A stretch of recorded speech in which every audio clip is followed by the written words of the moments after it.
कोणाचं कधी काय होईल काय नाही. त्या दिवशी माझ्या पायाचं ॲक्सिडेंट होण्याचं कारण पण काहीच नव्हतं. नॉर्मल चालले होते मी.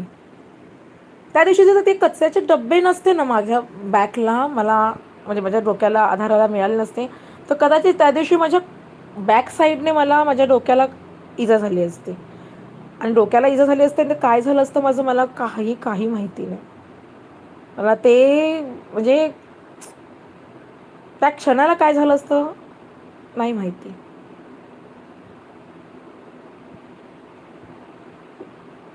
काळ आला होता पण वेळ नव्हती असं म्हटलं तरी चालेल, कारण ते तसं पडणंच झालं होतं. असं शेवटची पायरी होती. कसा पाय दुमडला, कसा तोल गेला आणि मी पाठीवर पडले. माझा डावा हात पूर्ण असा दुखावला गेला होता, सुजला पण होता तो. आणि माझं डोकं ते कॉर्नरला थडकणार होतं. तिथे कचऱ्याचा डब्बा आडवा आला त्यासाठी.